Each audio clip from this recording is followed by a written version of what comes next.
chaplain office, state's attorney's office, Delegate Young's office, Delegate Addison, Councilman Dorsey's office. If I missed anyone, please let us know so we can make sure that your office is well represented. Of course, our office is MONSE, the Mayor's Office of Neighborhood Safety and Engagement. We're working tirelessly to try to stop these things from happening.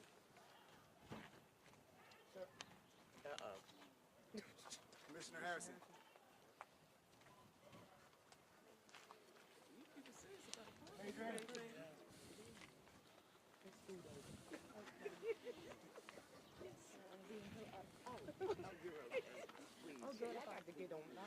Good afternoon, everybody. We are joined by our Mayor, Mayor Brandon Scott, Deputy Commissioner Rich Worley, Major Amy, who's the commander of the Northeast District, the Baltimore Community Mediation Center, members of the Mayor's Office. We have state delegates who are out here, members of our community. We are all out here to announce that just today we released the information and the identity of a suspect, 48-year-old Marvell Worsley, who is responsible for now 3 murders and 1 attempted murder, which happened here in this block on Saturday evening.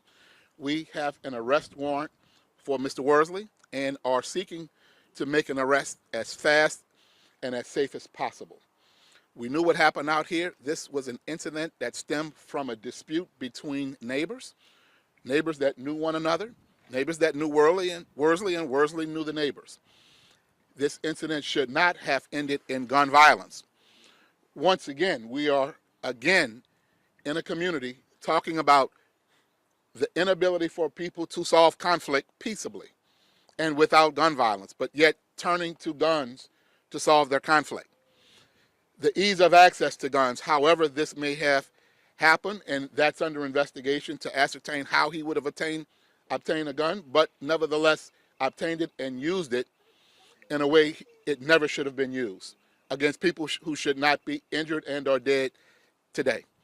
And so you see the full weight of the city government, state government, here in this block today to tell you that we have a warrant for his arrest, and we are aggressively looking to find him right away, put him in jail, and hopefully he will stay there so that justice can be served. We can bring closure to families, and then we can begin to heal. At 5 o'clock today, members of our chaplaincy were out here, members of the community were out here going door to door, along with the Baltimore Mediation Center, to make sure people were aware that resources are available, to teach them how to utilize those resources, and to mediate whenever and wherever possible. This would have been a great opportunity to utilize that. But Mr. Worsley stole that from our community and from these families. And so we are once again saying, if you know where he is, anyone, please call 911 right away so that we can go and make a swift, safe apprehension, because he is considered armed and dangerous and has thus demonstrated that thus far. And so we would caution anybody not to make any approaches, but to call us right away so that we can come and arrest him as safely and as fast as possible. And at this time, I'll turn it over to our mayor. Thank you, Mr. Commissioner. I think the most important thing today is that we know, if anyone knows what Mr. Worsley is, let us know. We need to bring him in quickly. We know that what Mr. Worsley did, murdering 3 people, harming 4 with a weapon over a simple neighborhood dispute, is something that we will not tolerate, and something as a community that we have to be better at. We cannot live in a city, and we will not live in a city, where you can simply have a simple dispute with your neighbor and end up dead. We can't allow people like that to stay on our streets, to sleep in our beds, to be in our homes. So also to the folks who may be helping him hide, this is a message to you. If he shot his own neighbor, if he shot a 60-something-year-old woman and killed her over something so simple, what do you think he'll do to you if pushed into the corner? Help us bring this individual in so that we can hold him accountable for the disgusting act that he decided to carry out, him and him alone, this past weekend. But also to the rest of Baltimore, we have resources to mediate simple problems and conflicts. The Community Mediation Center is great at doing that so that we don't continue to see simple, basic human conflict elevate to the way that we saw this elevate this weekend. No family should have to go through that, but we also can't be catering and really consoling people who continuously do these kind of acts. It's upon us on the community to start to turn those people in. It's upon us as a community to start to say that we have to be a better with our neighbors. This is a great neighborhood. I spent so much time in this neighborhood alone. Normally this neighborhood this time of year is full of jeers. The Hamilton Baseball League parade is starting. But this was taken away by someone who decided to act out in raw emotion and cowardice to solve a simple, basic neighbor dispute. That's what happened here. And that's what we cannot and will not allow to continue to happen in Baltimore.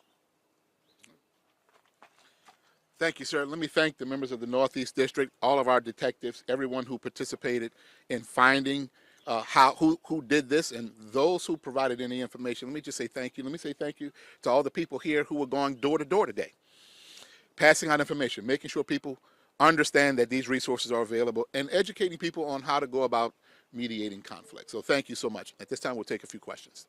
Do we know how long these neighbors live near each other?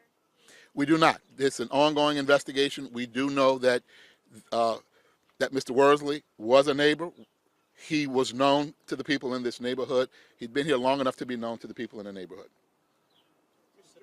Commissioner, some neighbors are saying that that dispute was over a parking space. What specifics can you tell us about that? I think that's really reserved for the investigation and a court trial matter.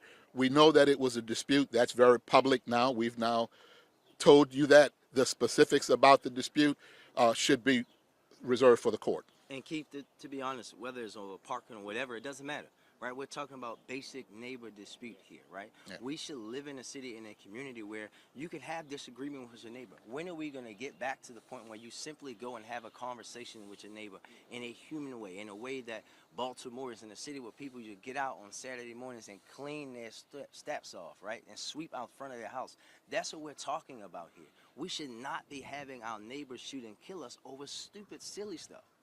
He's still in the city. Do you have any frame of reference for where he might be? We do not have any frame of reference where he is. That's why we want anyone to bring us the information about his whereabouts so that we can apprehend him swiftly and safely. He, once again, is considered to be armed and dangerous. We should use what has already been demonstrated as evidence of that.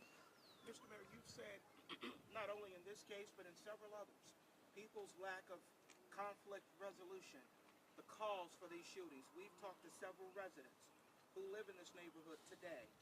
They understand that and they believe that, and they know this was over lack of conflict resolution.